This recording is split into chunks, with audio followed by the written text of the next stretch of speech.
welcome back to my channel. If you've been following the super shoe market recently, you'll know there has been a lot of super shoes out there.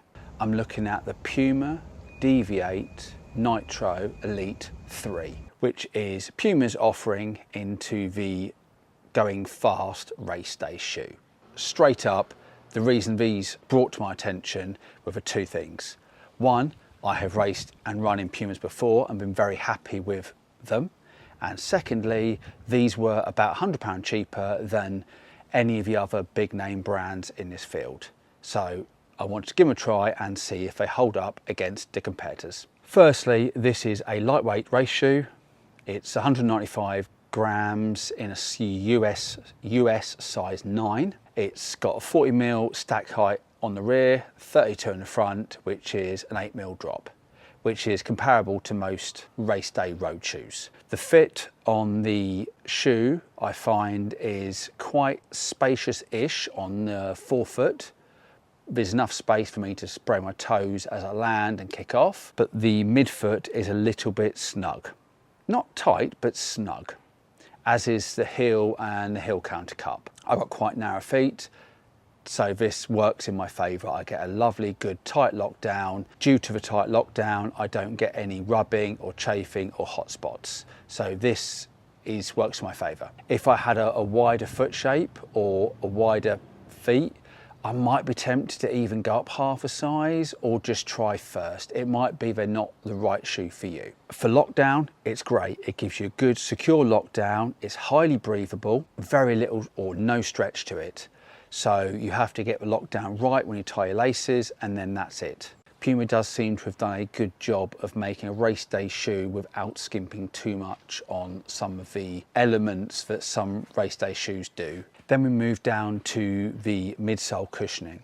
The midsole cushioning on these is the new TPU proprietary foam. They say and they claim it is a 77% more responsive and better than the previous gen. I haven't raced or even walked in a previous generation, so I can't make any judgment call on that. But what I will say is this cushioning feels really nice.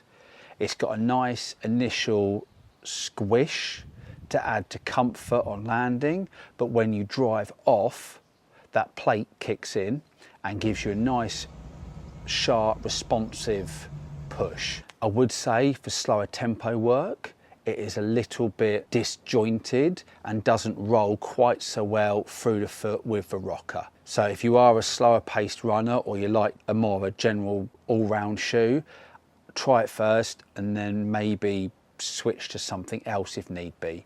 The non-elite version of this, which is the Puma Deviate 3, which is more of a daily shoe with a carbon plate. So you get some of that propulsion speed, but maybe in a better suited shoe for daily or slower paced mileage.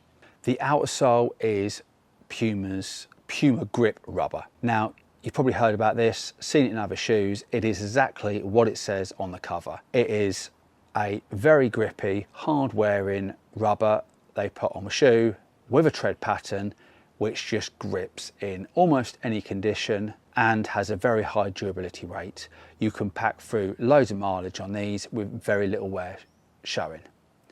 And where I feel these excel over other aforementioned super shoes is they actually cover majority of the sole in the rubber. So you haven't got massive areas of exposed midsole. You've got some, but they're not contact areas. So where other shoes you're generally running some of your weight on the midsole, chewing that away fast, these take a slight weight penalty and give you rubber on any of your contact area. And for me, that just plays such a beneficial role in the durability and longevity of an expensive race shoe. So in conclusion, if you are after a pair of race day carbon plated shoes, I don't think you can go far wrong with the Puma Deviate Nitro Elite 3. With the exception of if you have a really wide foot, then try first. If you've run in them, have a different opinion, different views, please drop me a comment and voice your opinion. Like, subscribe, and there'll be more videos coming to you soon. Now I'm back on track. Thank you.